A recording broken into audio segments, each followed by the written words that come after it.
Well, what an incredible morning's racing here at Prague, the first day of finals at World Cup 1.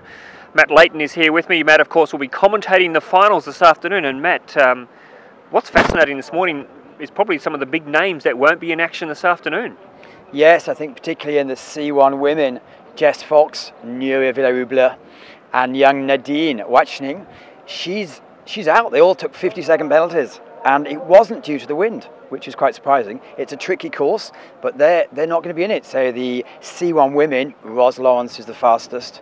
We do have the two Brits, Marilee Franklin, Kimberly Woods. They're looking on form. Anna Sotila's trying out the C1. She's a great tiger of an athlete. That's going to be really interesting. Yeah, Kimberly Woods easily the fastest, but 6 seconds of penalties. Is this Ros Lawrence's day to shine? She's been paddling for such a long time.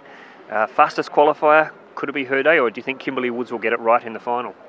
Luckily for the final, I have Ryan Wesley, Adam Burgess, who are sea specialists, who are going to give you more details. I'm just a commentator, tell you what's happening and when it's happening. The theory goes that Kimberly Woods is European champion. Mallory is very experienced as well. Ros Lawrence, probably better that way.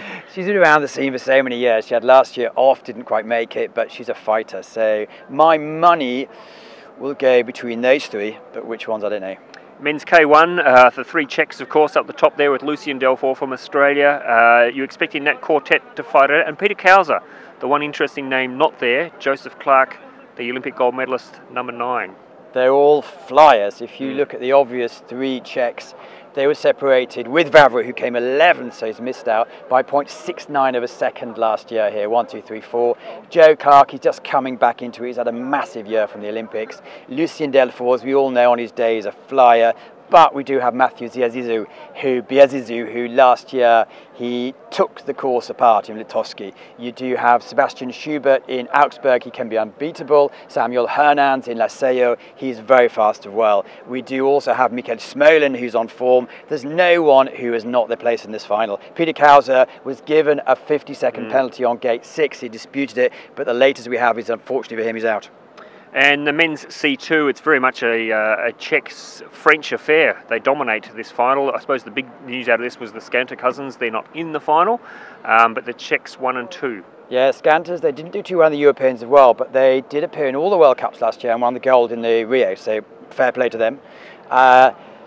The two Czech teams, they were separated by 0.04, which means they're really on fire. And the two Frenches were separated by 0.1, or 0.01, so we do have completely open here. It's a really difficult course, though.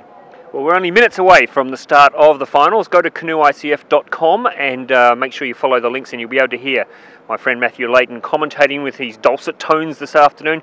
Enjoy the finals. Plus, one quick thing, I did mention for the C category, we do have Wesley and Burgess commentating. For the K1, I do have Yasmin Schoenberg and Ricardo Funk. So that'll be good to watch as well. Wow, it is an all-star class. Canoeicf.com for all the information. Watch it there. You can see all the results as well. Enjoy the afternoon's racing.